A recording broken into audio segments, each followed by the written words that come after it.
Can And you that's what this understand his motives? And if you cannot understand his motives, do you have any plausible right or ability to tell him what to do or what not to do?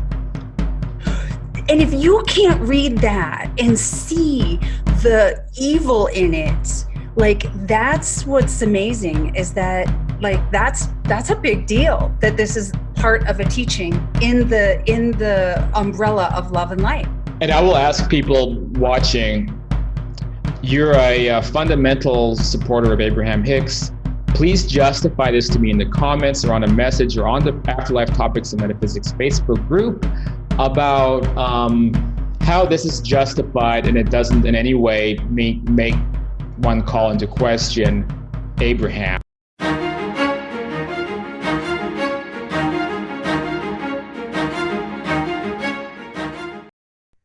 Hey, welcome to Afterlife Topics and Metaphysics. This is Cyrus, and in this video, we are going to tackle Abraham Hicks, one of the world's most famous channelers and New Age teachers.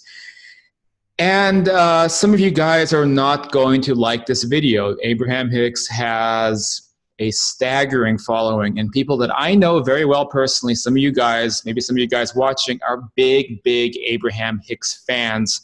And I recognize that. And if you get a lot of meaning, spiritual meaning from Abraham Hicks, I'm not here to say that this is not meaningful for you and this will not benefit you or it has not benefited you.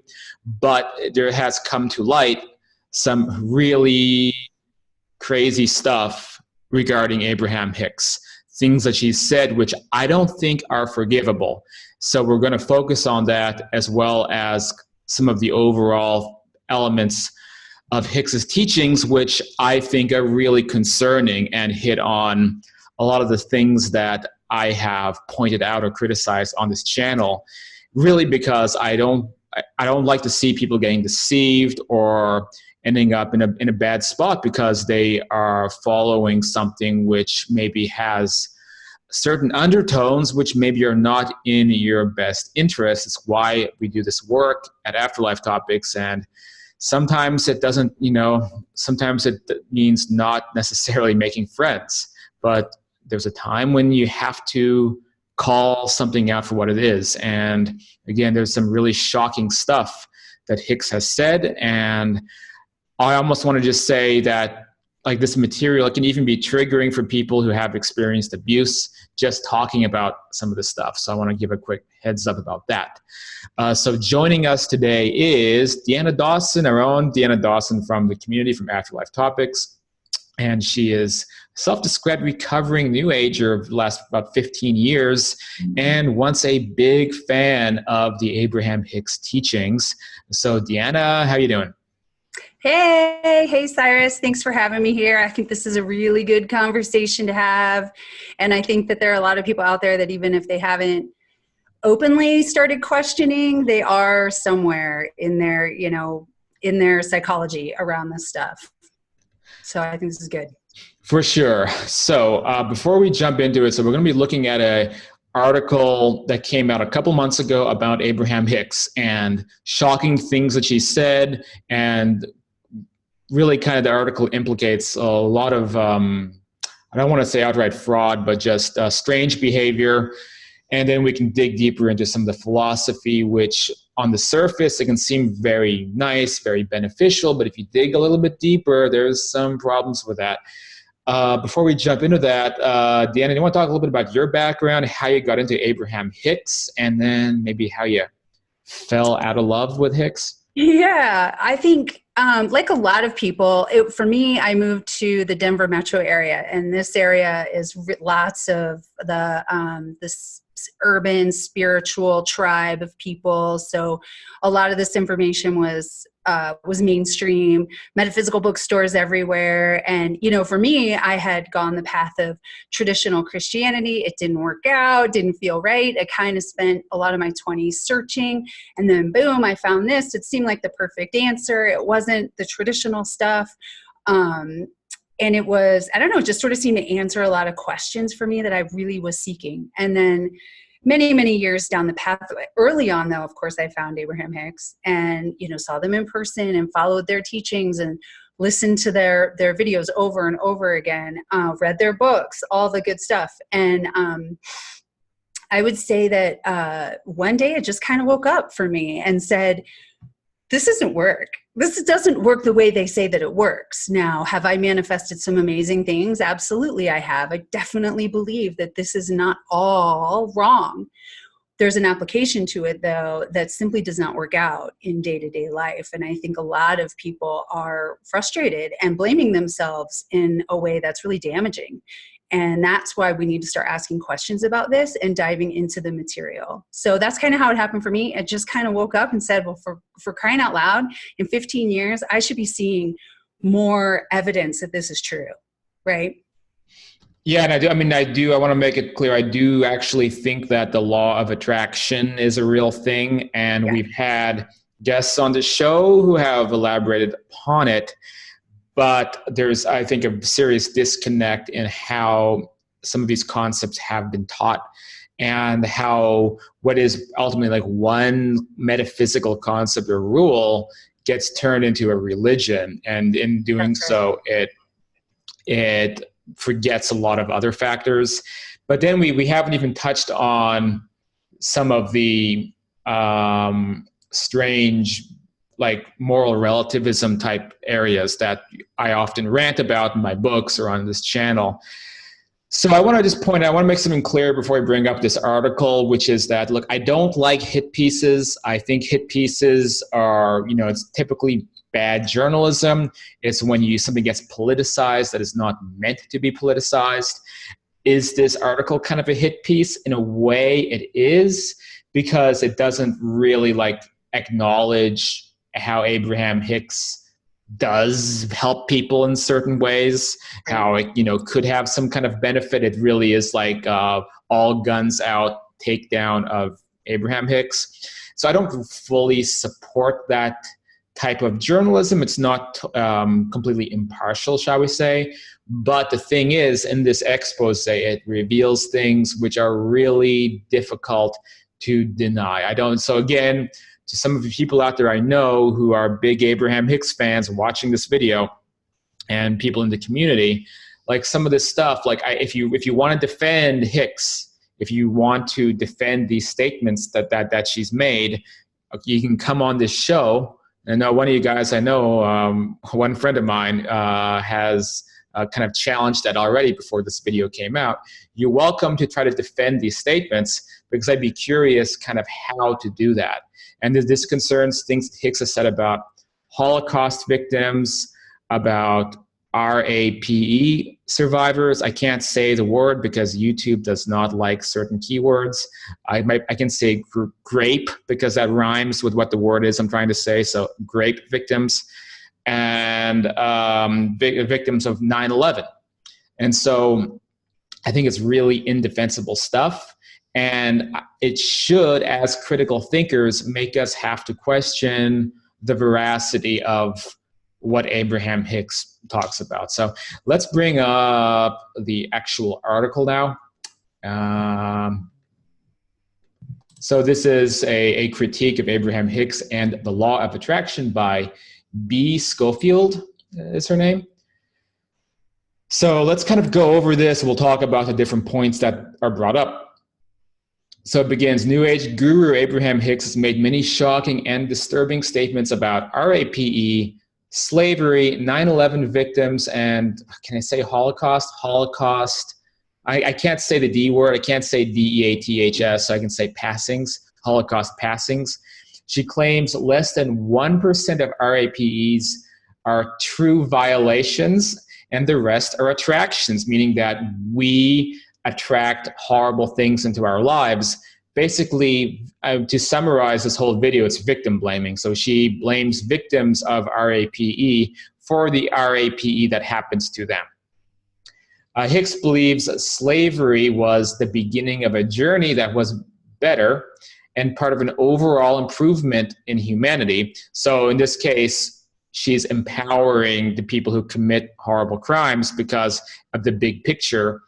And hey, maybe horrible things do have a big picture of growth, but the way that Hicks takes it, it's just short. In fact, it's not even just short. It literally is empowerment and condoning horrible people and criminals, which we get into later in this article. She says AIDS is the physical manifestation of not liking yourself. Tell that to babies born with AIDS. Like, how can a baby have a not liking for themselves yet? If they're a baby, but their mom has AIDS, they get born with AIDS. So how is this not just disconnected from reality? The intro continues. Hicks and others like Rhonda Byrne, creator of The Secret, have taken a partial truth, and this is a good point. I'm actually glad they put this in there. It doesn't really go into too much more about how the law of attraction really works, but this is a good statement. Taking a partial truth, but then concretized it into a religious absolutist system known as the law of attraction, and made millions in the process. The teaching is harmful and a form of spiritual bypassing, something we've talked about a lot on this channel. So that's the introduction. So let's kind of go through some of this. So this first couple of paragraphs talks about how this basically, we had this Secret came out, which we all know what The Secret is, and I've seen it. And I liked it when I first watched it. Then I saw it again. I'm like, okay, I think this is missing some serious stuff. And it's like, I began asking questions, which you're not supposed to do in this religion. It's like, what happens if 2 or more people are competing for the same parking space using the law of attraction? Then it's like a battle of it's like a battle of wizards, like the duel between 2 wizards, whoever has the most.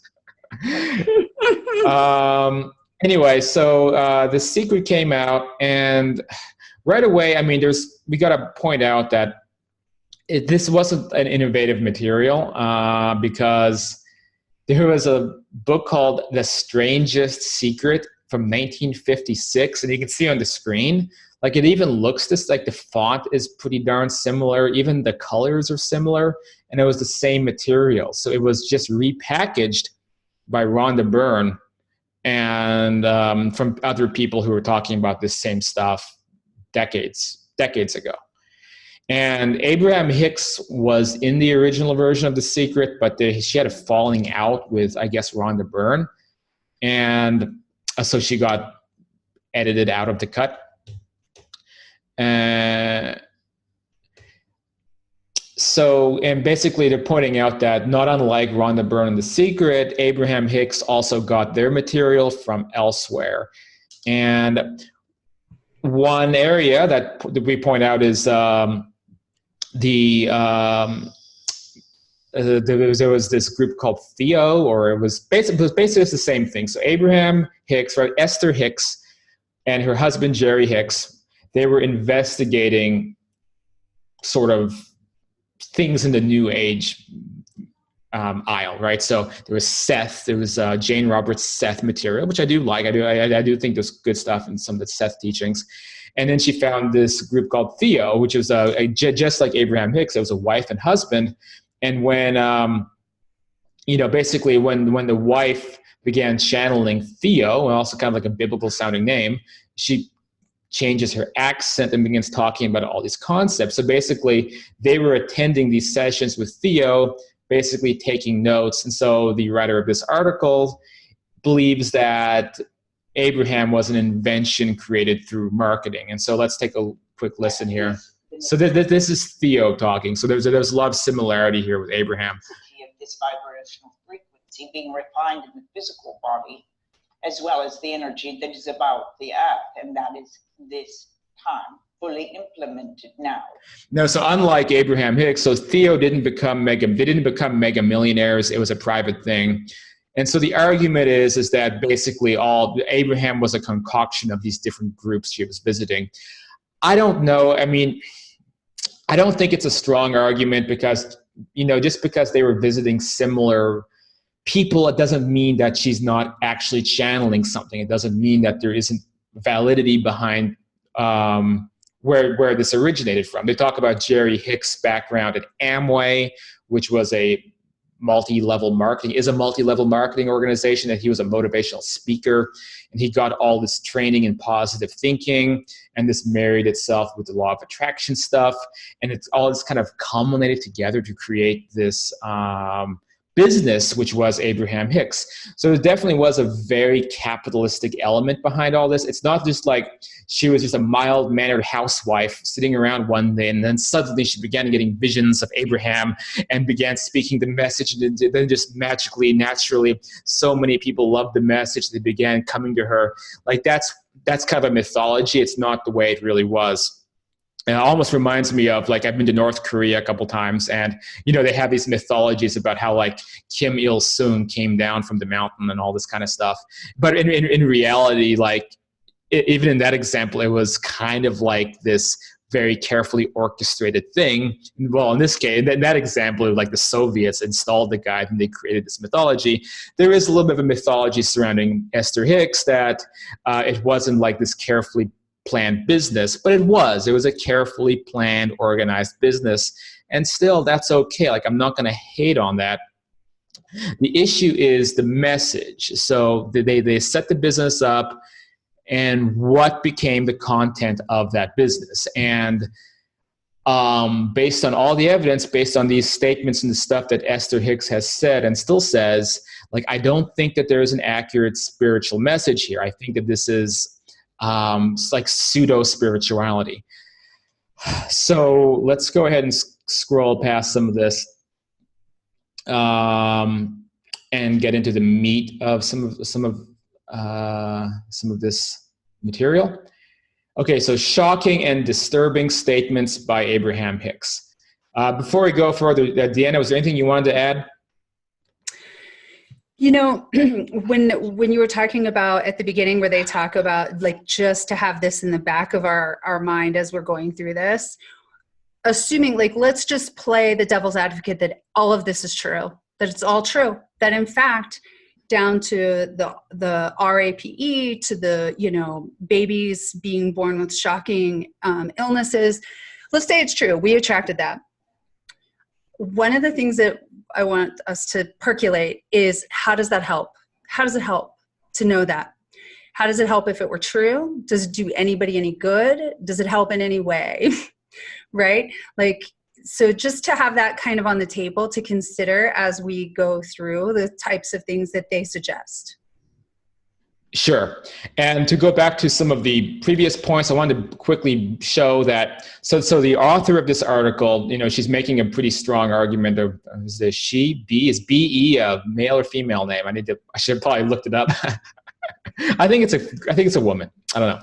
So anyway, the author of this article did some research into Abraham Hicks before it was mega popular, and found some things which I think do lend some credibility to the notion that it began in the realm of marketing and possibly even experimenting with how to influence large groups of people in what this author is calling a cult-like dynamic.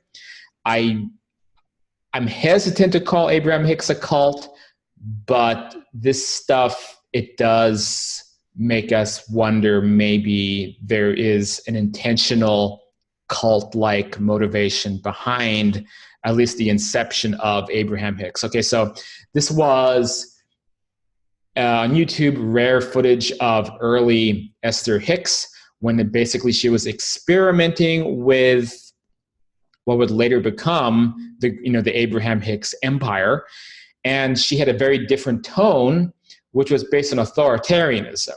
And so back then she was experimenting with how to captivate the audience. And let's look at the article real quick. Basically says, Esther via Abraham, in her early days, she would scream in an authoritarian manner, and she no longer does. She also no longer circles and bobs her head in dramatic fashion at the beginning of her sessions as she originally did. And so she's actually referring to, there was another expose about Abraham Hicks by a guy named David Stone, who suggested that they were originally experimenting with different cult-like elements just to test the waters. So let's take a look. So this is early Esther Hicks. And I don't know if the audio will come up, but let's try. Oh, that hair though! Look at that. Well, you gotta stick to the fashion. You gotta have the shoulder pads, and you gotta have the big hair in the late '80s or whenever this was. So let's take a look at how she talked back then when she was figuring all this stuff out? Don't want. You identify what you do want, and you instantly start flowing energy toward what you do want. You have just trimmed 10 years of action off your life because the dream brought you to a place of feeling, which caused you to identify what is wanted, and you were wise enough to talk about why you wanted it. Do you have any idea how much time you're going to get back in your day-to-day experiences when you start letting this be a time of flowing energy instead of a time of banging doors open through your physical action? You are upon the brink of such acknowledgement of the power of your beingness as you start toying around with this flowing of energy. Okay, that's all I can put up with. All right. It's interesting how the message has not ever changed. So it's in all these years, we have to keep saying the same thing and the same thing and the same thing to the same groups of people.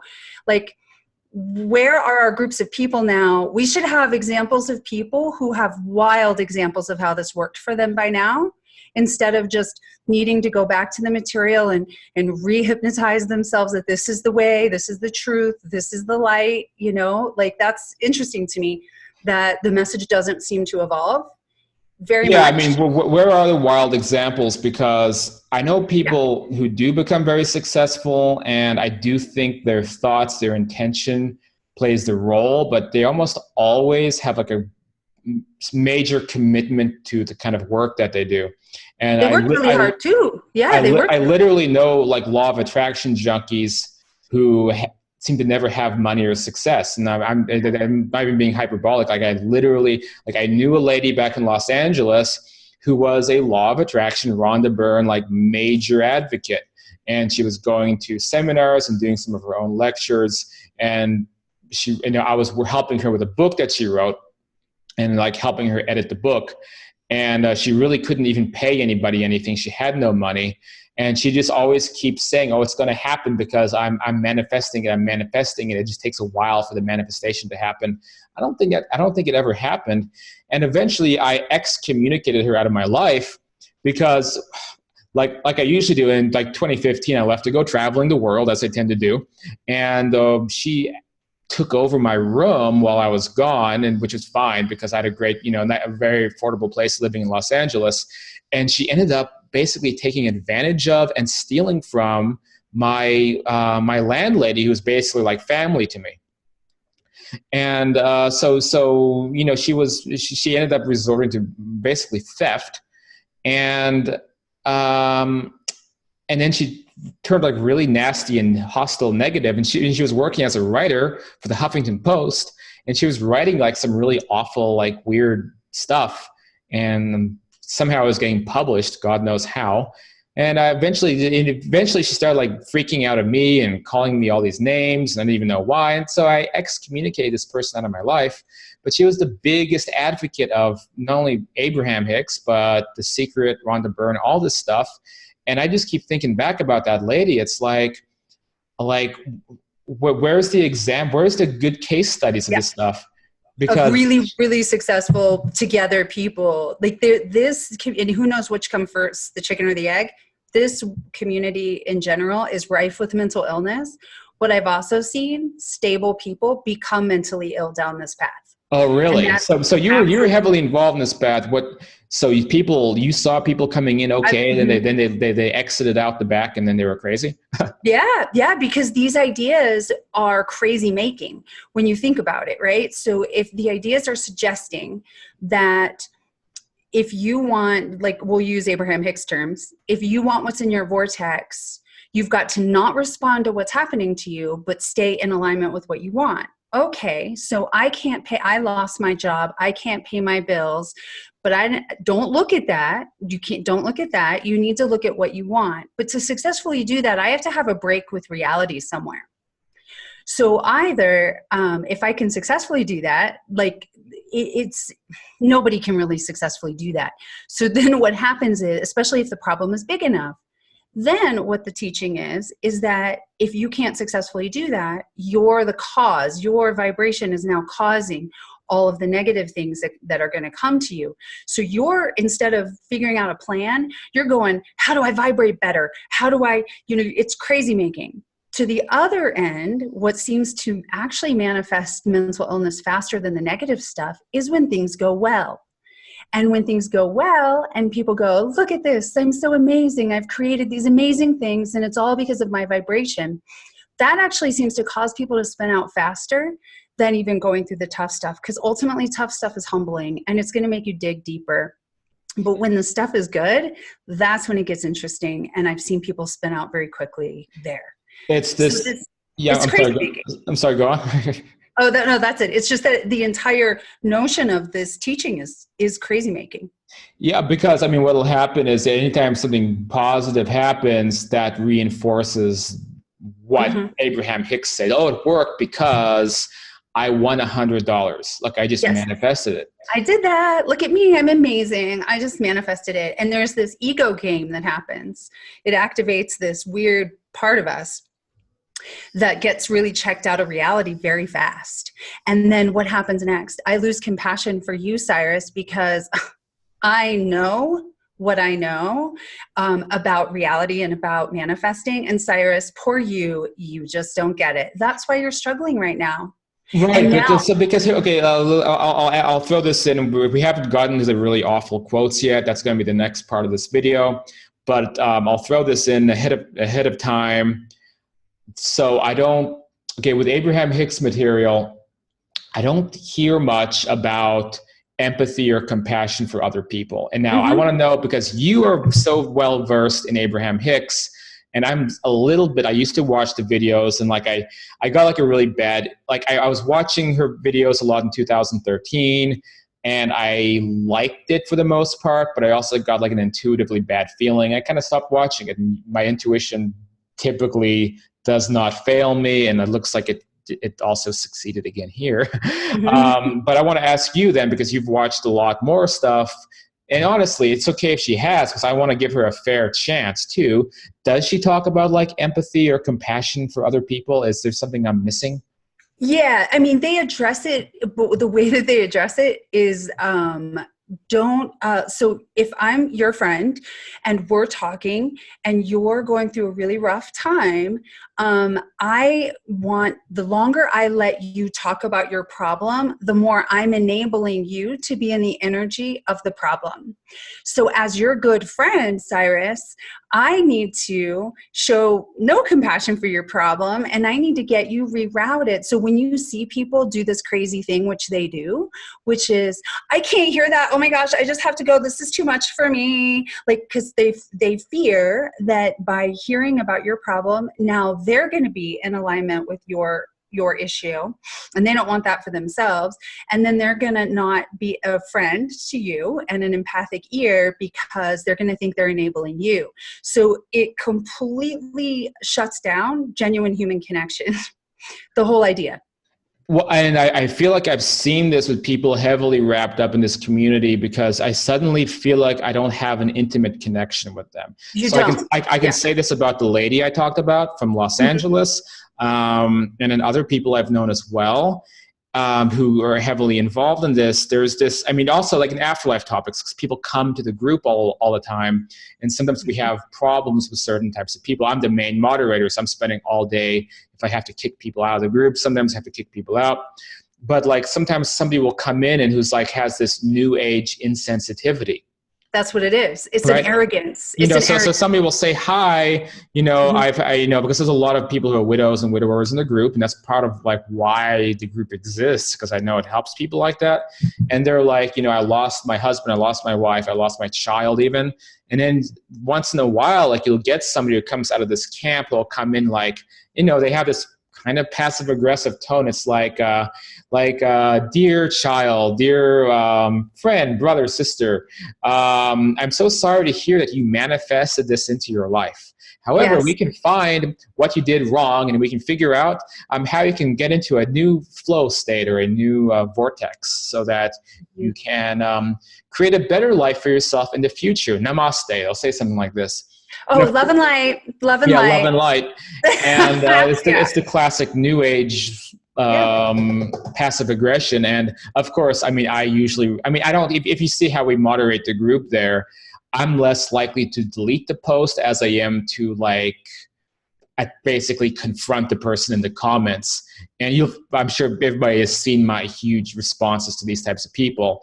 And oftentimes people like that, like when being confronted by how, saying something like that actually, in real life, outside the law of attraction cult, is insensitive and it's improper, and it's kind of being a bad person.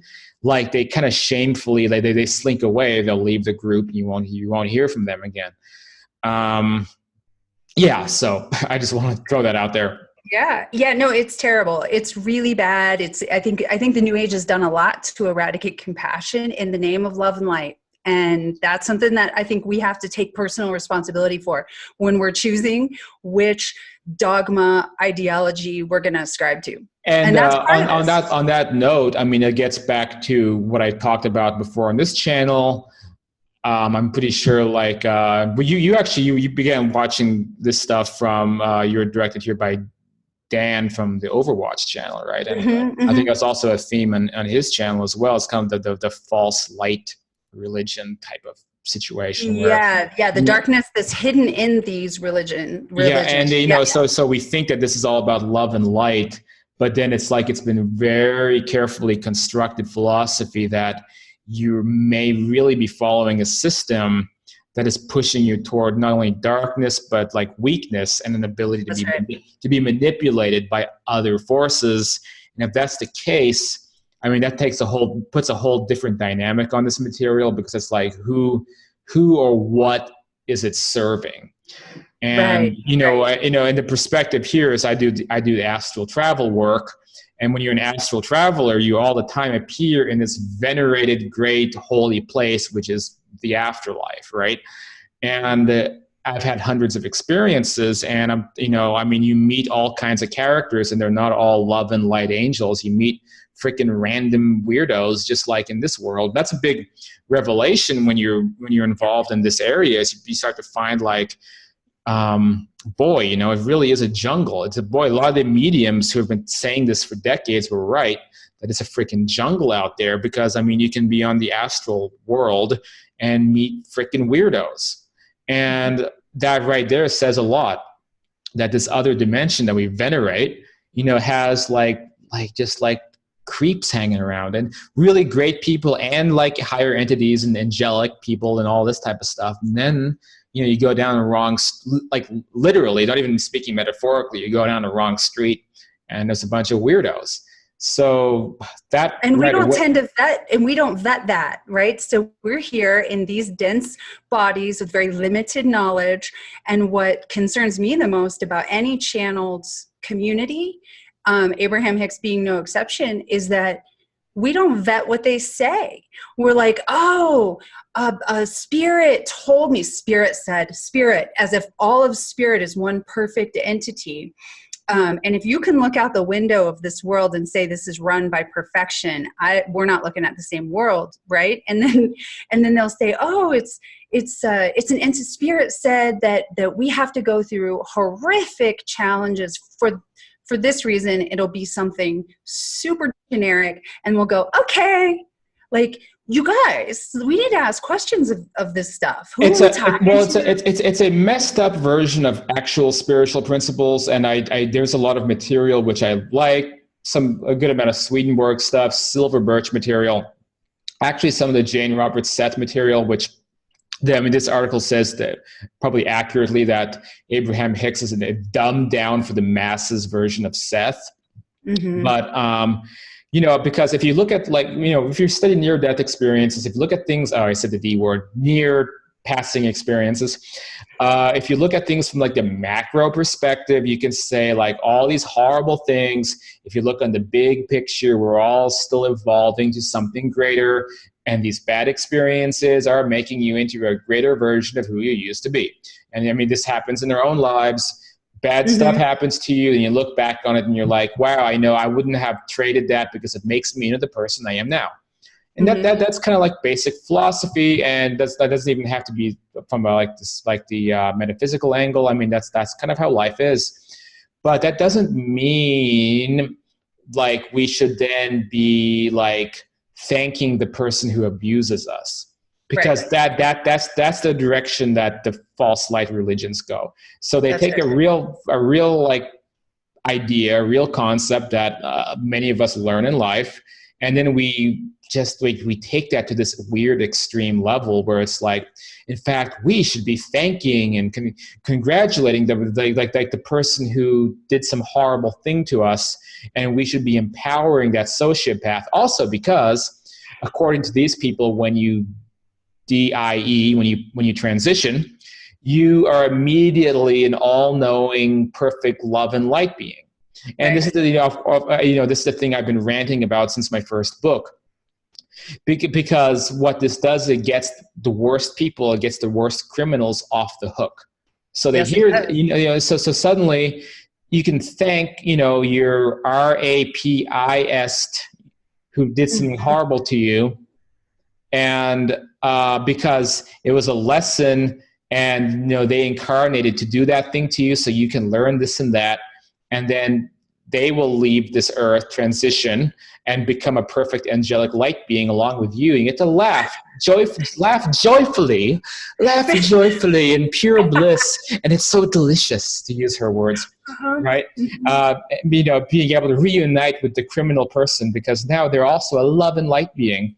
Oh, you're just going to hug because your contract is complete. They played the bad guy and you played the victim, and look at all that you've learned and grown. Yay, you guys. I mean, that's exactly what it is. That's what it does. And what people don't understand is, if you think with any kind of critical thinking, then like that perspective would actually make the whole thing it would make life here pointless. So what would be the point of why would we do it? Learning a lesson if you become perfect after you die? Right. If you were perfect before you got here, then why are we doing this? Why are we not just, having divine tea parties with Source right now? Like, why are we doing that? Yeah. And so that would mean that, like, are we just massively masochistic, and we want to... Yeah, we just like pain. We like not just pain, but like horrible things. Horror. And then we leave and we're perfect again, and the criminals are all perfect who did these things. And they have no karmic responsibility, despite thousands of years of teaching about karma, that none of that's real because everyone's perfect.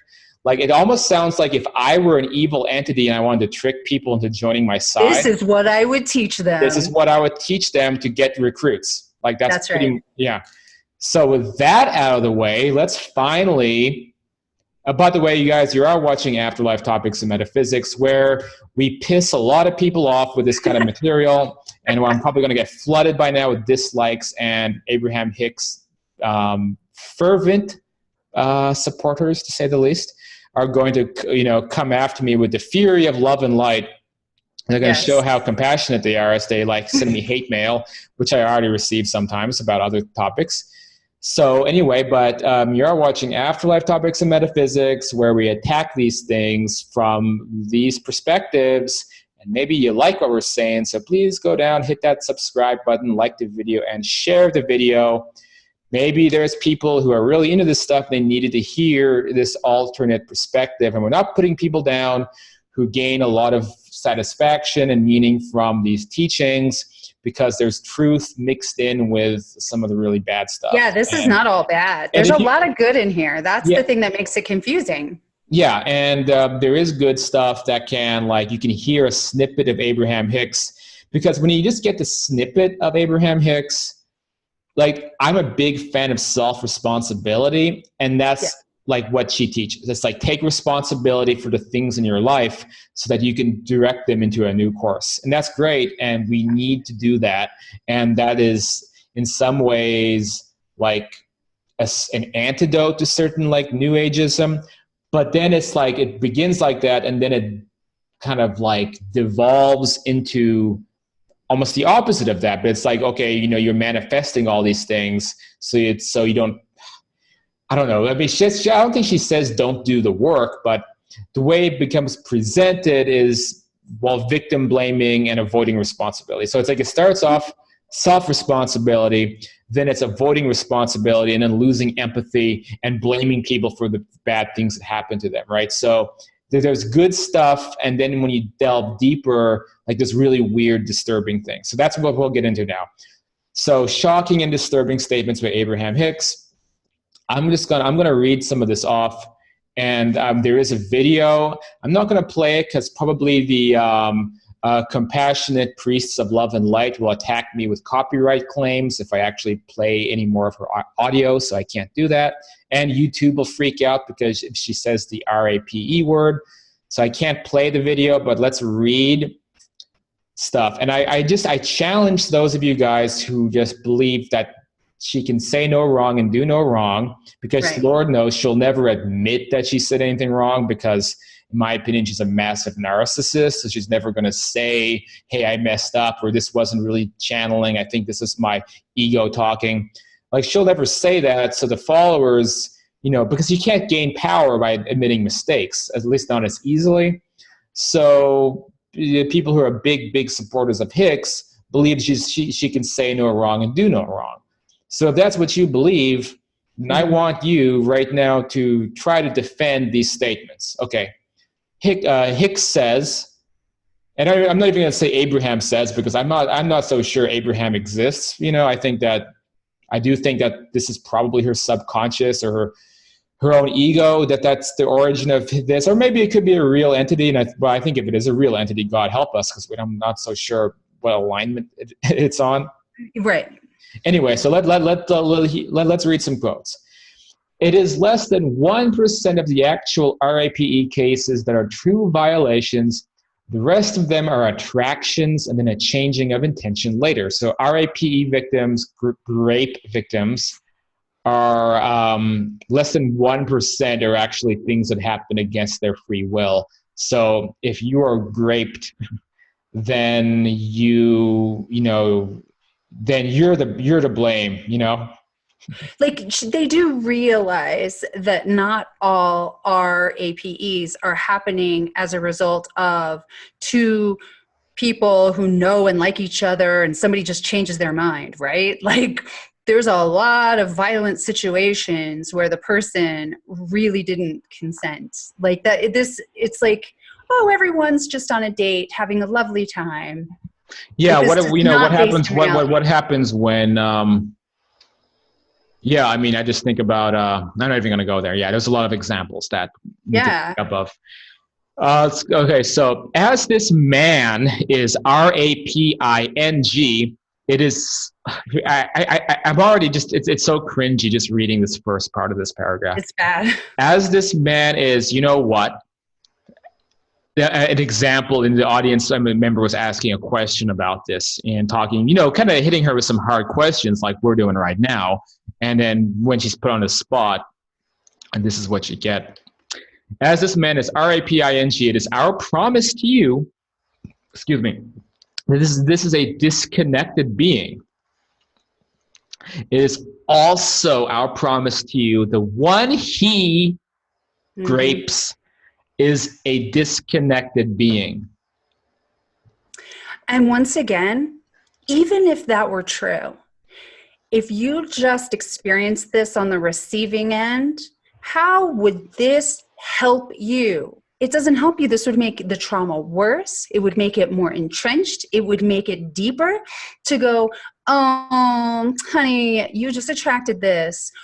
Who says, thinks, or even is benefited by that, even if it were true? It's not helpful. I think the person who benefits is the person making the accusation, because evil in the world is a lot easier to deal with if you just blame the victim, isn't it? Totally. Yeah. If I'm an evildoer, then I want you thinking this. If I'm a bad person. And that's the only logical answer to that. And that's what makes this very concerning. Next paragraph.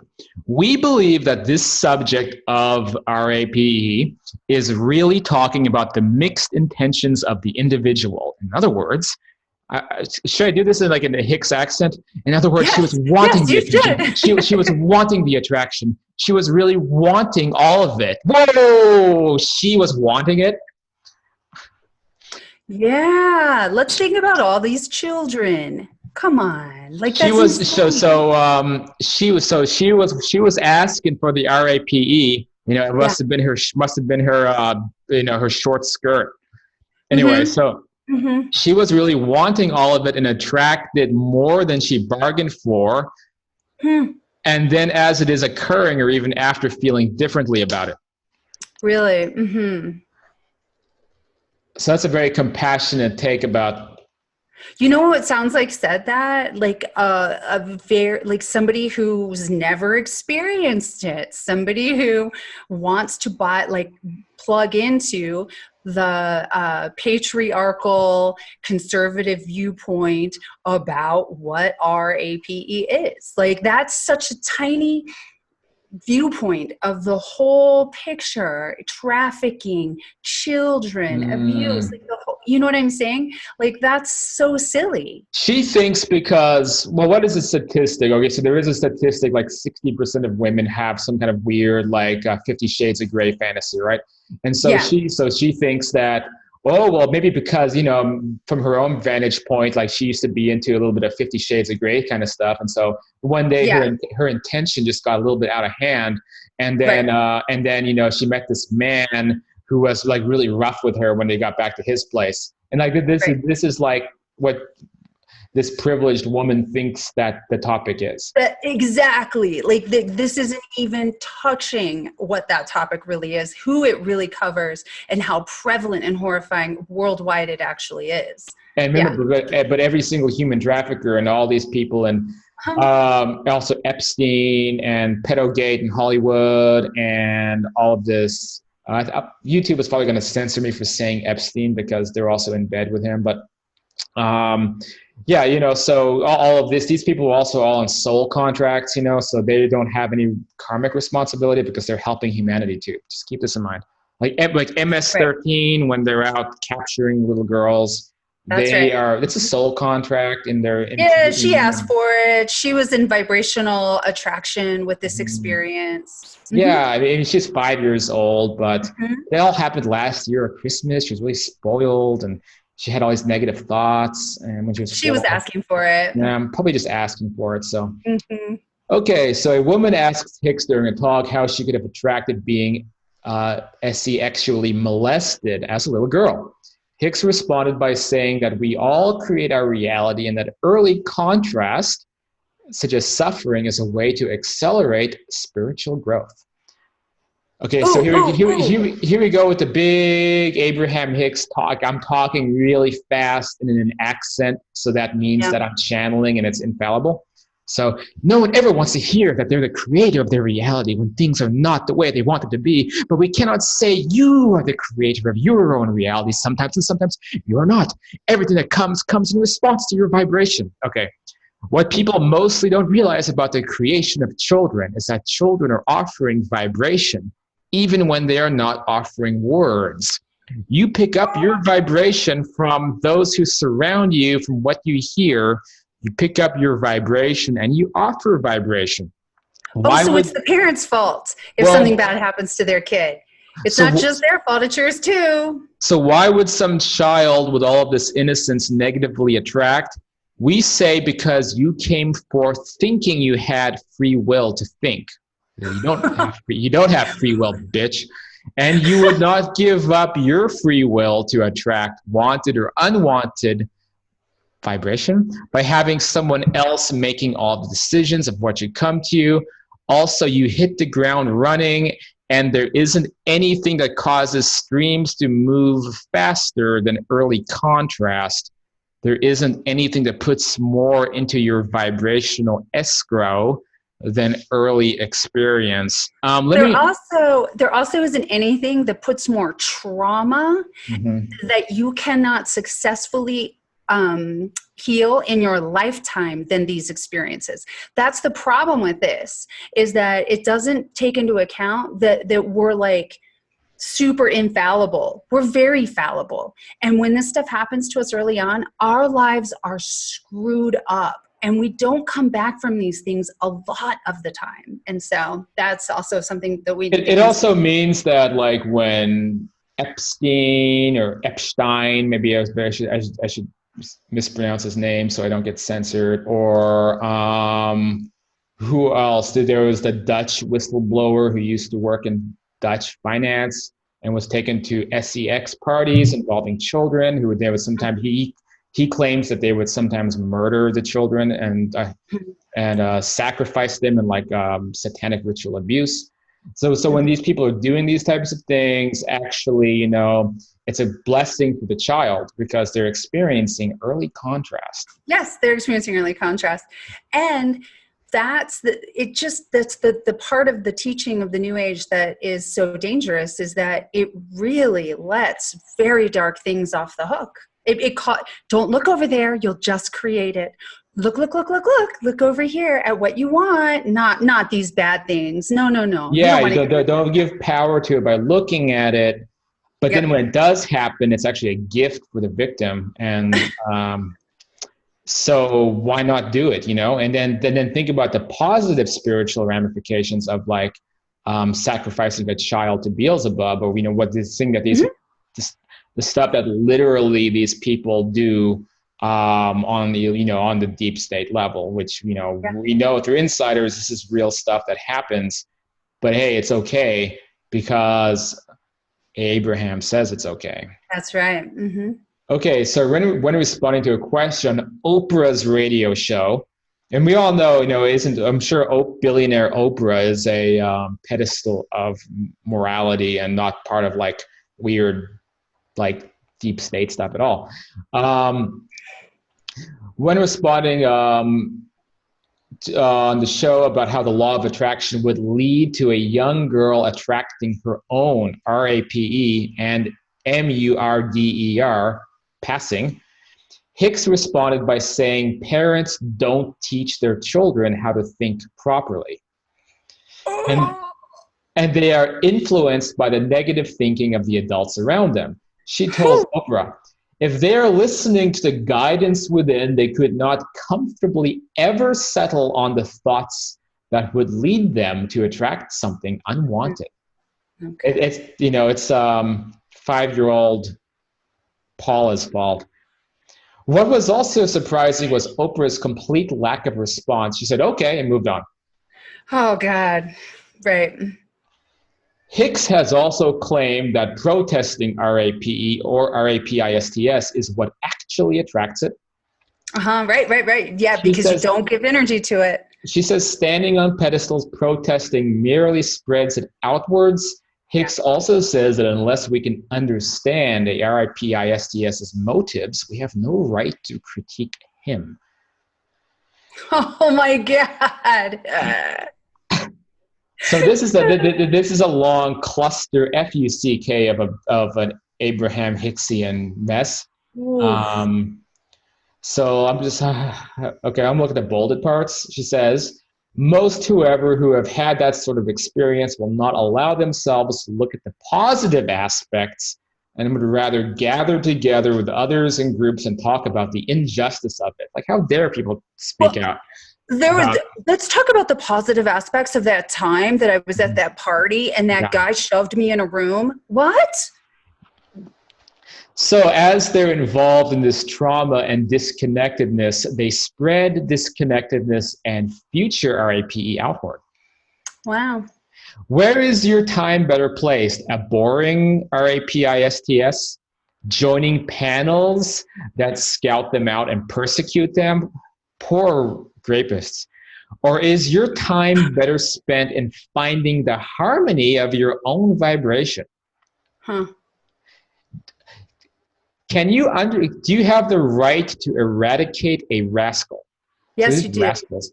Not only do you have a right, you have a responsibility. Can you understand his motives? And if you cannot understand his motives, do you have any plausible right or ability to tell him what to do or what not to do? And if you can't read that and see the evil in it, like, that's what's amazing, is that, like, that's a big deal, that this is part of a teaching in the umbrella of love and light. And I will ask people watching, you're a fundamental supporter of Abraham Hicks. Please justify this to me in the comments or on a message or on the Afterlife Topics and Metaphysics Facebook group about how this is justified and it doesn't in any way make one call into question Abraham, that you can still say that this is a completely accurate source of knowledge. So please, I encourage you to listen to this part of the interview and let's hear the defense. And I know one person in particular who was ready to defend Abraham Hicks. So let's do it. I want to hear the justification. Okay, I want to hear it too. I want to hear it all. In her book, The Law of Attraction, she echoes a similar sentiment and says, so if there is one who gives much thought to, or one who speaks much about RAPE, then it's very likely they will be the victim. So yeah, we've covered that.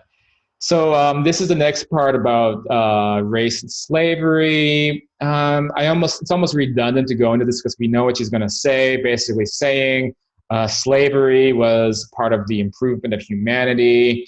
It was the beginning of a journey that became better. And okay, yeah, I mean, we know it's pretty familiar territory at this point. And yes, you can look on the macro perspective and say all these bad things in the past. Like look at World War II, for example. World War II then led to peace in Europe, for the most part, besides the Soviet Union, which was pretty bad. But, you know, it led to technological revolutions. And like we had to go through all these horrible things until we began to evolve. And I agree with all that. It's just that obviously if you're following Abraham Hicks, as you can imagine, it goes into these weird territories of blaming the victims and thanking the enablers and all of that, you know. So obviously the Schnazis, that's another forbidden word on YouTube, but you know what I mean. You know, obviously we shouldn't be thanking them for what they did. Probably if you ask Abraham Hicks that we should, but that's just conjecture. At an event, Hicks was asked about the cause of prejudice and discrimination. She says, more often the one who feels discriminated against is the most powerful creator in that experience. His attention to the subject of the prejudice that attracts his trouble. So, you know, you can ask about Schnazis and Jews. So they were attracting it to them. And then that's obviously the direction that this conversation led to as we get into the next area of just atrocious ideas, which is the Holocaust. So in response to a question from a participant about the Holocaust, Hicks replies that the Jews who were KILLED were partially responsible. She says, all of them were co-creators in the process. In other words, everyone that was involved in it did not DIE. Many of them who were well connected with their inner beings were inspired to zig and zag. Many of them left the country. The good Jews left the country. The bad ones stayed. Right. Oh, man. Well, and we do realize that we are still living, Cyrus, you and me, we are living out our personal experience, whether we know it or not. What we are working in offices with broken people because they have these lineages that are running through their family timelines. Do you know what I'm saying? We are living out the traumas that have been inflicted on these people from way back then. And so to say that are we all still attracting it? Like, that's kind of crazy. It's crazy. Like these acts of atrocities, slavery, all of it, it's still playing out. We still have insanity that stems from there, that people are just passing on and passing on and passing on. Like, it's not like, what? They're taking something so massive and just making it so simple and putting unicorn flowers on it. Like, come on. It's crazy. Well, what's going on is because she has to take some of these ideas and make it into a fundamentalist religion. When people have cornered her with these questions, it comes up with these absurdities, right? And so in another talk, a woman asks Hicks a similar question about the Holocaust. How did 6 million people of Jewish descent attract such despair and suffering that they endured? Hicks replies by saying that many of them did not DIE because of vibrational differences amongst them. She says, for everyone that DIED, God, I hate you, YouTube. For everyone that died in that way, there are many, many, many, many more who didn't. In other words, it didn't happen to everyone. So why didn't it happen to everyone? Because there were vibrational differences among them, you see. How can that many people have that negative experience? because you hang around with each other and you talk similarly and you get a similar vibration going, and then you dovetail into the currents of things, and then inevitable things happen. Like, I was watching, so there was something I was watching, or I was listening. I was hearing this lady talk about when her sisters died in the Holocaust, and was it sisters, or maybe it was the mom talking about when she lost her children. But it's like a Nazi officer came into the village and knocked on the door and said, "Hey, unfortunately, we're summoning everybody in the village to come work for the war effort. So we're going to have to ask your daughters to pack up, and tomorrow we're going to come get them, and they're going to have to do some work. We all have to put the work in." She's like, "Darn."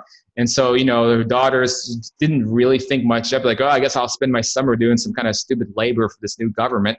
And so they packed their things up and, left the next day, and then they were taken to Auschwitz. And were, of course, like half the people there, more than half, 80% of the people there immediately executed.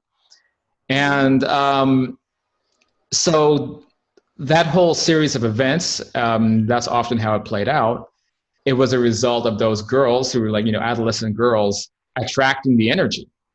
Mm-hmm. So what would have, if they had been on a better energy alignment, those Nazi officers, they wouldn't have gone to their door, right? They would have been distracted by like a little blue bird going by, and then that's exactly right. And then they wouldn't have knocked on the door and put. They wouldn't have even seen the door, Cyrus. They wouldn't have even seen it. It wouldn't have been. It would have been a different vibrational reality, right?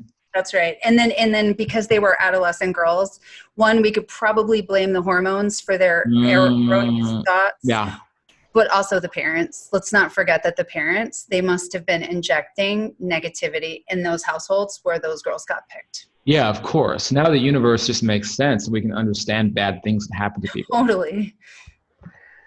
Hicks said that people were creating future Holocausts by talking about victimhood, injustice, and unfairness. Uh-oh, what are we doing right now? We're going to pay for this. We are going to pay for this, Cyrus. She even went on to say the countries being bombed by George Bush were attracting it to themselves. We better sleep with the light on tonight. 9/11 terrorist. I'm just going to call it terrorist because, again, it's another naughty word. 9/11 terrorist attacks. In response to a question about how so many people could have simultaneously attracted their passings on 9/11, Hicks say that someone couldn't wake up happily vibrating and walk into a building like the World Trade Center. Oh, shut up.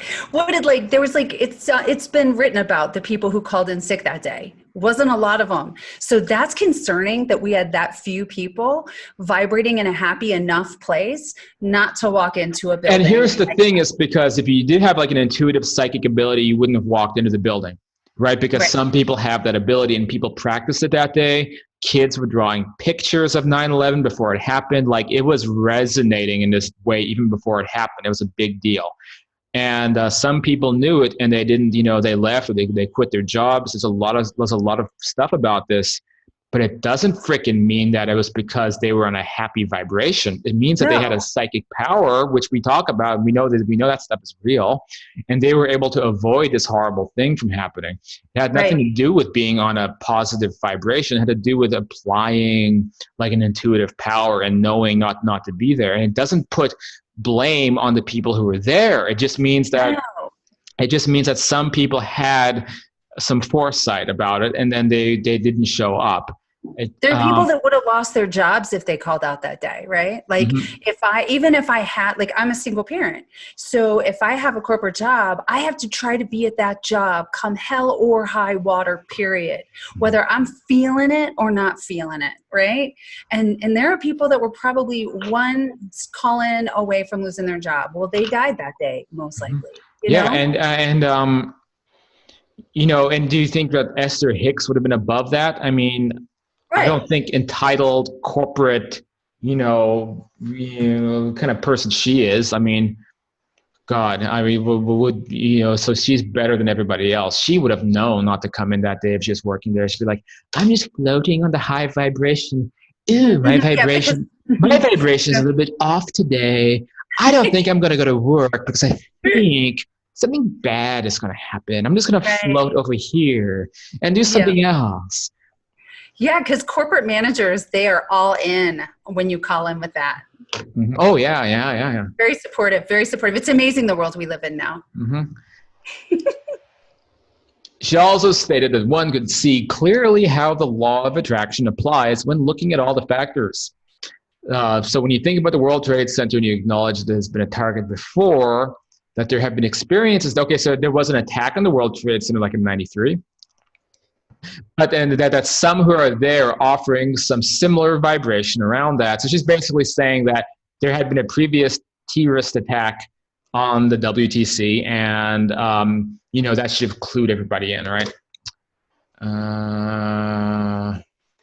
Next, assault and MURDER. In this passage from Hicks's book, The Law of Attraction, Jerry asks Hicks how innocent victims of robbery attracted to themselves.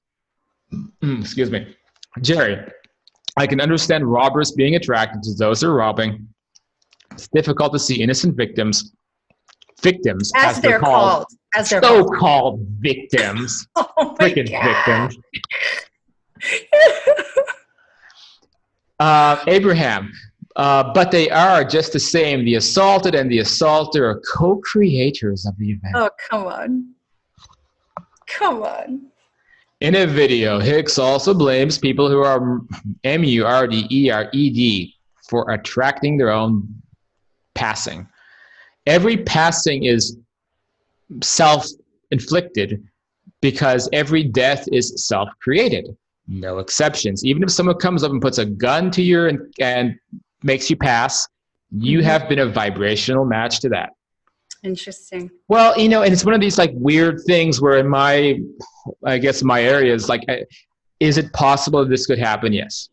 If you are like matching with negative, dark people in your life because this is your personality and you attract those people into your life, then and then one of them does take your life, then what she's saying is technically correct, isn't it? Like that could happen. Yeah. But obviously it's not the way it's being presented. So again, for the record, I believe in the law of attraction. And it can happen in specific weird ways.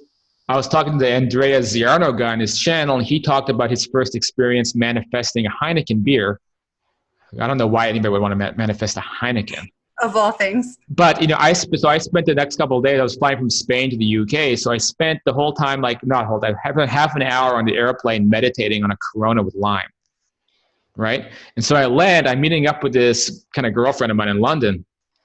And I was going to go, stay at her place. And we go to the store, and what does she have in her hand? Coronas with lime. And so I end up, we're back. And then, I just stay quiet about it. I let her buy it all, and I'm back. And then she opens one, puts lime in, and gives it to me. And I'm thinking, earlier today, and I haven't had a Corona with lime in 2 years. I'm thinking earlier today, like I was trying to vibrationally match to this, right? So, and that was just one example, and I was using on the Andrea guy's example. So obvious, I believe that this manifestation stuff works. But I think so far in this video, we have illustrated how it can be spun in a way that is not only inaccurate, but promotes darkness and promotes really, really bad stuff. That's right. So let's kind of wrap up. Oh, there's a bunch of stuff I didn't even get to. And let's just almost skim ahead because it's all horrible and cringy. I mean, I think we've proven that point. Gay marriage. Lesbian woman asks Hicks about gay marriage. And Hicks replies that marriage is a shortage of consciousness. Okay, well, maybe it is. I'll give that one to her. She can have that one. AIDS, of course, we talked about this at the beginning. Hicks claims that people with AIDS attracted it to themselves, and it is the physical manifestation of not liking oneself. Those babies with AIDS, they just need to learn their self-esteem. And that is just so dangerous because because then, quickly that means everything. Cancers, broken legs, all the potential things that can go on with our bodies. Oh, we attracted it. You attracted it. Yeah, even if it's true, Doesn't help. A couple months ago, I was exploring the ruins of Chernobyl, and all the firefighters went in and exposed to deadly amounts of radiation. So they attracted that to themselves. They attracted the cancer. Yeah. Okay. So next part of this article, we go into some weird stuff behind Jerry Hicks. Jerry. So basically, like, Esther V. Abraham has lectured her followers about not needing health insurance or traditional medicine. She stated the ultimate health insurance is just get in the vortex. But so many people don't even know about the vortex. On March 2nd, 1997, Hicks said, in reality, we have never encouraged Jerry or Esther to take any kind of medication or medical treatment because we know it's easier to teach them with what they know, how to find their vibrational energy, blah, blah, blah. So again, it's like a bastardization of real stuff. Totally, there's a mental component to health. Spiritual healers can really do things. And you can cure diseases, I believe, through like intense meditation and thought practices. Seen it, investigated it. Great stuff by Greg Braden about this subject. Does that mean you shouldn't get health insurance? No. Especially in America, where basically the healthcare system is genocide. I think they listened to Abraham Hicks, and they're like, we'll let the people with the low vibration weed themselves out by having a horrible healthcare system that bankrupts everybody. Right. So does that mean no health insurance? No. Does that mean you shouldn't take medicine? Probably not. No. But does it mean that you shouldn't pursue mental methods of healing? Well, no, you absolutely should. But if you listen to the advice this way, it goes into this weird extremist stuff. So anyway, so taking all this into account, when Jerry got leukemia, he went on a high-dose regimen of chemotherapy, of course, because when push comes to shove, it's like, okay, I don't really believe about all this BS. Look, we're trying to make money. We have a big following. That's what that stuff is about. I'm sick. I'm getting chemotherapy. Right. When Jerry he referred to it as the big guns, seemingly contradicting the teachings of Abraham. One must wonder why he didn't just use the vortex as Esther preached to her susceptible followers. Hicks has said, you could be diagnosed with every deadly disease known to man, but you could be lying in your bed in a state of utter allowance and allow the energy of source to flow through to the cells of your body, and you would have an instant healing.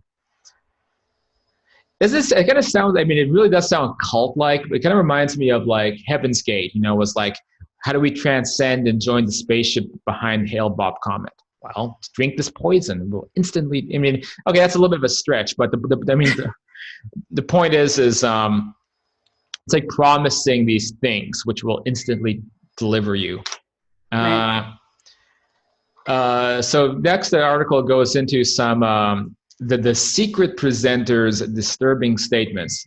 Boy, someone is blowing up my phone. Sorry, I'm like Pavlov's dog. I'm like, phone noises. Please stop messaging me, person. Okay, anyway. So this part of the article, so someone was asking, so Rhonda Byrne is a chip off the same block in their rivals. I think they hate each other probably because they're both narcissists, and narcissists tend to collide and cause conflict. So in an interview with Nightline News anchor Cynthia McFadden, the secret commentator Bob Proctor, and it's sad because I saw The Secret. I kind of like Bob Proctor, but then obviously he went down this false light religion scary stuff. Yeah. Bob Proctor states that the country of Darfur has starving children. Country? I think it should be city of Darfur. Has starving children because they have manifested it on a level of thought. Thus, negative or bad thinking has caused children to starve. He goes on to claim that he could teach them how to think properly because the child in Darfur probably doesn't even know anything about thinking. Yeah, they probably need food to think better. Right. So maybe we should get them some food. Well, why don't they already have food? They're obviously just lazy. Right. All poor people. Come on. In The Secret, Proctor states rich people are wealthy because they know the secret. Why do you think that 1% of the population earns 96% of all the money? Do you think that's an accident? It's designed that way. Do you understand something? Do you understand the secret? Well, I think that certain groups manipulate certain metaphysical principles at the expense of other people. That's when we learn. That's when we learn about occult practices in elite circles in Hollywood and finance. And this is no different. This is no different than old Christian ideas that God favors those. God favors some people and not other people, and that's why some people are rich and some people that's are why poor. the monarchy would let the peasants starve, because it was a variation. God favored you. And but I do think, because the law of attraction is real, I believe you can, but it plays into effect with every other person. There's many other variables. That's what's not taught in all of this. So that's why elite powers do a weird occult stuff, because that's how they can get away with it, right? So so they manipulate the law of attraction, maybe, and that is how maybe some of that 1% makes money, and they're doing it through basically dark magic. So they are, like I said at the very beginning of this video, for those of you watching and still paying attention, by the way, thank you for still watching this. I hope this has been useful to you. What if two people try to manifest the same parking space? Now you're in conflict. You have different conflicting energies. They don't talk about that in The Secret. So what if you want to manifest all this money and other people are trying to get the money at the same time? Right. So now it's like, well, how do you beat all the other people? Like the lottery. How many people are trying to get the lottery winnings at the same time? And so what I personally believe, what ancient societies have learned, is that they can do really powerful, harsh, horrific stuff like sacrifice. And like it puts a dent in the universe where you can rip the hole open and manipulate reality and do that to intense energy. And then that's the real secret that's the secret of the secret, if you want to beat everybody else at something. And that's when we go into the really dark occult stuff, which, I don't think Bob Proctor is out doing that, but I think some people are. Yeah. And meanwhile, we're getting this like super weird, twisted version of how to manifest, and we're all jacked up about it because we're not getting the full story. We're getting this weird crap mixed in. Rhonda Byrne confirms this line of thought when speaking about those who have money. The only reason any person does not have enough money is because they are blocking money from coming to them with their thoughts. And look, I do think manifestation, the law of attraction, can happen. You're not gonna. I don't think you can manifest, become a billionaire, because there's only enough resources to go around. But if you're on a right positive mindset every day, I do think you make more money that way. It doesn't mean that because there's limited within the resources. So if you're in a village in Darfur and you're really practicing manifestation, you might meet the right people, make the right connections. A bunch of noise outside right now. I think somebody is fixing the roof. Okay, stop. You in that village in Darfur, there's only how much money and resources are in the village to go around. So if you're manifesting and you're practicing all this and you're having the positive thinking, maybe in that village you will make some connections with somebody selling, knockoff iPhones, and you will suddenly start making more money, a little bit more money, and maybe that positive energy and all that helps, right? But it's within the basis of how many resources are in that community. So that's the variable they don't like to talk about, is that there is limited resources, and if a community has no money to begin with, there's only so much that you can actually get. And again, and there is this very weird selfish thing behind all of this too, which is just get, materialism. Thank you. Yes. And this doesn't always translate into stuff, which is what we wanted, right? I'm going to do this. I'm going to get the stuff. Where's my stuff? Right. And that's what a lot of Abraham's stuff is. What they're talking about is people going, hey, I've been doing this. I've been at this for a while. Where's my stuff? Mm-hmm. And well, the only real, we can't control this. And I think that's the draw to it. Oh my God, I can finally control my reality. I can get the things I want. It's a backdoor in. No, it's not. Tell this to the parent who's making minimum wage, working 2-3 jobs, have been at that for years, trying to keep a roof over their head. And somewhere in between jobs, they're going to figure out how to get in alignment with the vortex. Like, look, they're doing the best they damn can. They do the best they can, but here's the thing. I don't want to throw the baby out with the bathwater, because I've manifested kind of for myself a lifestyle that I don't have kids. So I can't make that judgment call. But I quit jobs. I would have no money. And then it's like, well, I'm going to kind of manifest or attract the right connections in my life. Then I go out, I meet people, and then like all those connections just fall into place, right? And it happens almost like on a consistent basis. I go out, I want to meet these kinds of people and these types of connections. I go out, it happens. So it's like, I think that there is practical advice that you can use if it involves, taking some kind of, proactive measures to fix things in your life. So if you're working 2 minimal wage jobs, I do think that something is out of balance in relation to like what you believe you're capable of being able to do.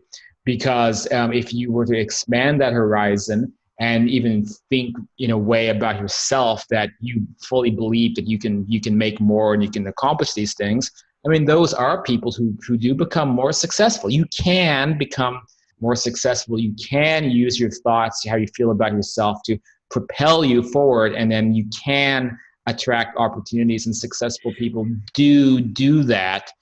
But you can, but it doesn't mean and I've got the same story, Cyrus, by the way. Like like just today, I had a client vanish and I had another one show up out of nowhere. It happens to me all the time. However, it's very, very dangerous to say that this is something that can be controlled by your thoughts alone all the time. And it's always going to manifest in this way, right?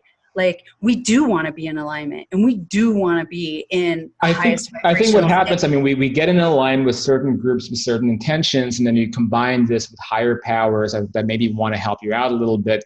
And then you can use that, and you use faith with that, the faith that these systems will keep going. And I think this will help someone's life in a lot of ways. And but it's just, obviously it doesn't happen. I mean, there's been so much nonsense already with the Abraham Hicks teachings that, obviously the way it's being taught is really not in alignment. And probably the books that understand these concepts a little bit better are the books that are being ripped off. So maybe even like Think and Grow Rich probably has more practical advice, or even that one at the very beginning that The Secret ripped off. I haven't read that book. I haven't read that either. I want to read that one. But something tells me that there's more accurate information in some of those books, right? Because it's like they're really afraid of people taking actual self-responsibility, because it doesn't sell in the new age market as well to actually say, you're effing up in this way and you need to do this and that. Doesn't involve just listening to what I have to say, or listening to my hypnotic voice, or practical advice. People don't want to hear that. They want the easy pill. And so that's how they change these teachings around to make it really easy and really dumbed down. If you look at the harder path that involves really understanding who you are and what you want in life, and getting into a real alignment with like a life purpose, then things will start to work out for you. Like, I'm not a very wealthy person. I manage a lot of this stuff, and I have patrons like yourself who help keep some of this stuff going. But I feel like I always have enough money that I need. So so it's like, it's almost like there's a system set up in my life where I'm on this spiritual path, and I feel like I'm being looked out for. And even if it's like somebody could drain my bank account tomorrow, then circumstances will happen that'll keep me going, and because I'm supposed to be on this path. So I am in this kind of alignment. And so and my ass will get kicked if I go off of it too. I find that, like, if I try some path that's like, it is the easy path, no, it won't work out. Things will start to block it. Yeah, things can get blocked. So that's what sucks about all this, is because there's real stuff, and there's real stuff in it. It's being destroyed by these interpretations. So let's move along now. So there's so the article kind of goes into how the law of attraction itself is a how it is negative type of thing that leads to spiritual bypassing. I don't want to skip ahead because the author quotes Mark Manson. Mark Manson was like a dating coach, and I used to listen to his stuff or read his stuff. And actually, my friends put on this conference in Switzerland. They booked him as the keynote speaker a few years back. And like people I know this guy, so he's kind of a cool guy. So it's interesting. It was interesting that they are quoting Mark Manson in the article. So I wanted to get his perspective before we finish this article and finish this video. So Mark Manson says, this prescription for delusionally positive thinking can have negative consequences for people. Psychological research shows that trying to suppress thoughts about something only makes those thoughts more likely to recur. In fact, rumination and obsession appear to operate in this manner, especially in people with chronic mental disorders like OCD, depression, and anxiety. The more you try to get rid of unwanted thoughts, the more these thoughts dominate your mental space. It's like if I tell you never think about a pink elephant, the first thing that likely pops into your mind is the pink elephant. Thinking about the things you do not want can lead to more negative thinking and put you in a vicious cycle. Research also shows that actively engaging in positive thinking, such as when you imagine getting a job, doing well in an exam, or even successfully recovering after surgery, can actually result in poorer outcomes. Psychologists think that this kind of delusional positive thinking can make us complacent and lazy, as though we already accomplished something we have yet to accomplish, causing us to put forth less effort and to feel less motivated. And I will say I'm more of like, I do the opposite, which is stoicism. So I visualize the thing going wrong. I accept the thing going wrong. When something doesn't go completely as I wanted to, and now I can be in a completely calm state of mind about it. And then if things go very well, I can be really positively surprised. So that's the opposite of law of attraction stuff in a way, but it still works. Works for a lot of people. It's not I don't think it's a bad philosophy at all. Well, malignant optimism is an actual psychosis that is an indicator for people being in abusive relationships, right? So malignant optimism, learned helplessness, when I want to see everything is so beautiful, guess what? I'm going to fall in love with every narcissist and borderline that comes in my path. And yeah, guess so what? much of this, it just seems, it really would like embolden the victim of a narcissist relationship. Absolutely. Is it any surprise that, Esther kind of seems like a narcissist, and she creates a manifesto for how to be a victim, how to submit to a narcissist? Right. That's right. So Manson continues, other studies show that people who engage in self-affirmations and are then presented with information that threatens their affirmation, even healthy criticism or feedback, actually engage in more faulty reasoning than people who don't use self-affirmations. In fact, people who indulge in delusional positive thinking ironically become downright angry when someone tries to contradict their wall of airy-fairy thoughts. The truth about their situation just becomes that much more painful to them. So we see this all the time in groups, like our group. Yep. People like they flip out and they turn very vicious when they're supposed to be. But when were they ever taught not to be vicious? Because they don't really teach like empathy toward other people, right? So, it's fine if if you're vicious and mean to somebody, because that's actually their fault. That that you're being vicious and mean to them. Well, you're just not getting it, so I get to be arrogant with you. So the final point is, how does it actually work? Proponents of the law of attraction never tell us how it really works. Do 7 negative thoughts from yesterday mean 7 negative experiences a day? Or do negative thoughts from 2 weeks ago affect the current moment? Or is it only negative thoughts from the last few hours that can attract something like a car accident in the present? What if the mix of negative and positive thoughts are equal in a day? Is the impact canceled out? What if your overall vibration is, quote, low, and you are chronically depressed, mopey, and anxious, but you manipulate your mental reality by rehearsing positive thoughts in your mind throughout the day? Is it the actual thoughts or the overall energy vibration that matters the most? Abraham answers that with, it's personal to you. It depends on your the stream of the speed of your particular stream. So if I have a fast moving stream and I have a thought that's out of alignment with what I want, then that's going to show up really fast for me, and it's going to show up big. It depends on your momentum. Again, these are all things that are unqualifiable. You cannot qualify this stuff. It's all about you, and you can't really argue with it. It's sort of nebulous, but that's how they answer how it works. So the rest of the article, I mean, I think that the writer has zero belief in the law of attraction. So I'm not going to say I completely support this article, because I think it probably, ventures into like materialism. But there are more good points here. Postmodern salvation. Quote by a guy named Martin Larson. It says, "We must understand that the founder of a cult or new religion has no room for compromise. Absolutes are necessary. True believers in mystical psychotherapy will not embrace a gospel with modest claims. It must be all or nothing." So that's pretty much, I mean, what's also going on here with Hicks is that you'll never see her backtrack and say that she got something wrong. It's absolute. Well, they can't, because they're talking to an omnipotent being, right? So they can't ever say that being is wrong, or everything comes into question.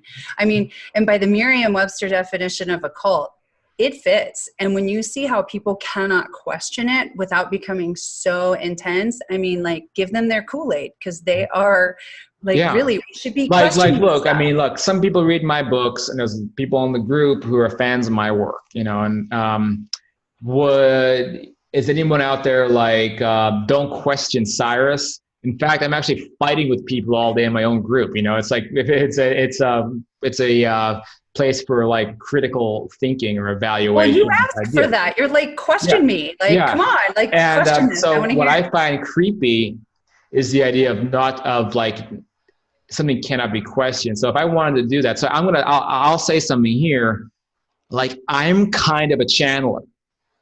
Mediums have told me I'm a channeler who are accurate mediums. They even identified what I might be channeling, where that information is coming from. And I'm aware if I'm doing it, because I'm getting like information downloads. So some of this like stuff about specific details about like life after death or metaphysical concepts, like, it's kind of coming in.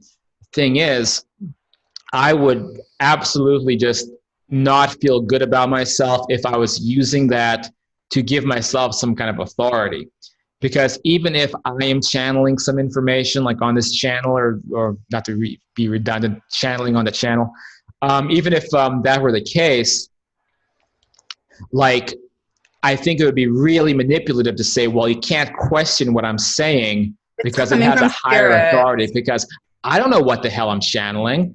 Right. I mean, there's been mediums have been like one medium was a really good medium, said that, there's a group of people on the other side, and they're actually of Polish ancestry, and they wanted to help spread knowledge about the real conditions of what like the other side is like.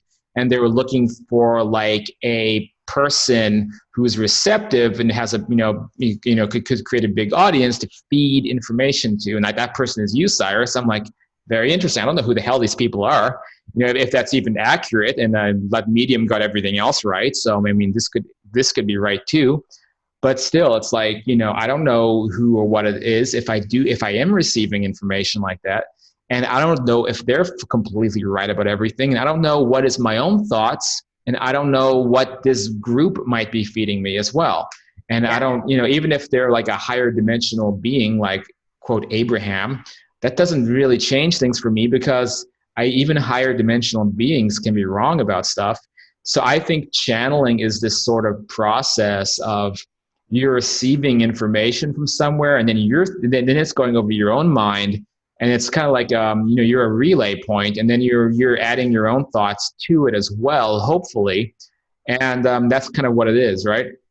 Mm-hmm. And so what people like Hicks and what these groups will do is they'll use the fact that maybe they are channeling something to create authority that they can't be questioned.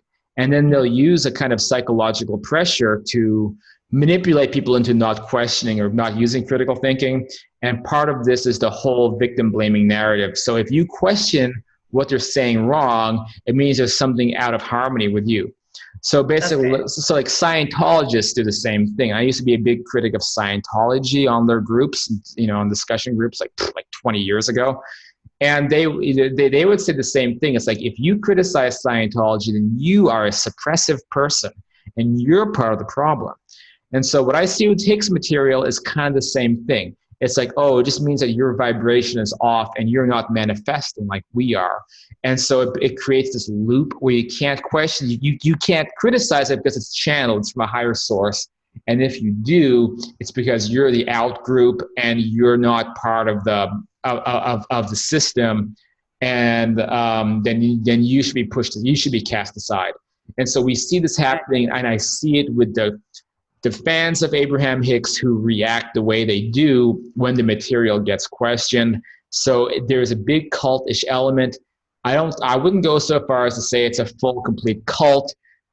And I wouldn't even say all cults are necessarily always bad. What is it? Was it the cult of mathematics, like the Pythagorean theorem, and the cult of, what was it? I'm trying to remember from school, but point is that there's been cults or groups of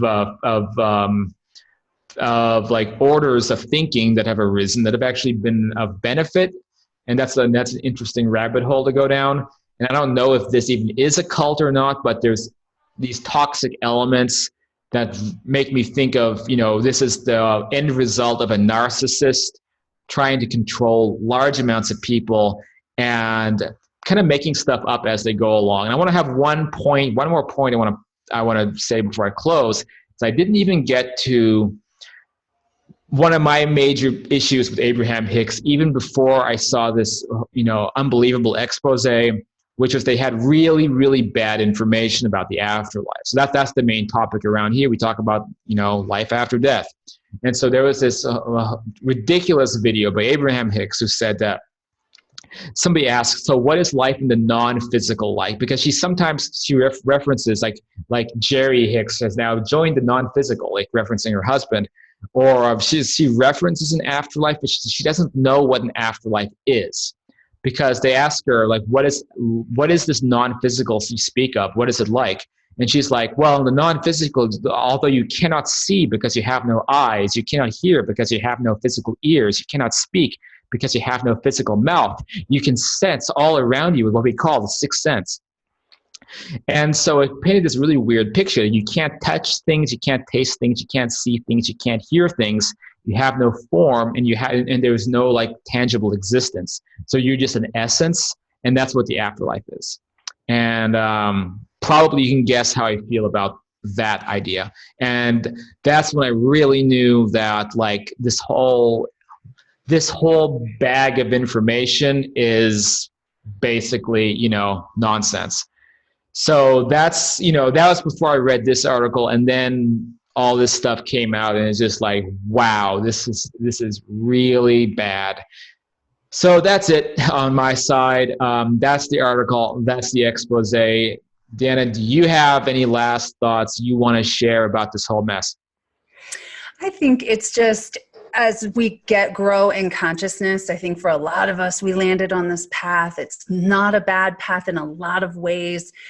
It does have some very potentially dark underpinnings, and we have to keep growing in consciousness. And part of that is taking absolute full responsibility for what we're choosing to believe, how those beliefs are helping us, and also how they could potentially be hurting us. But not only that, we are all truly capable of making disastrous mistakes. That includes channels, that includes us as the recipient of the information that we choose to blindly believe and then take forth out into the world. Like, we need to really be accountable to what we're choosing to believe, and then what we're choosing to do with that belief. And that's where my consciousness is evolving to with all of this stuff. There are nuggets of truth in it. Go look for those, but never ever lose your thinking faculties in this, right? Yeah, I think big takeaway as well is that stuff does happen not only randomly, but it happens due to other people's free will imposed upon yourself. So these guys will say every single event in your life was pre-scripted, and I don't think that's the case at all. Even if there are soul contracts, It doesn't mean that everything is the soul contract, maybe just certain points in your life, and you can break those soul contracts and mess everything up. And that's even stuff that the very new agey sources or the Michael Newtons claim too. I mean, they don't deny that either, that, you know, you can be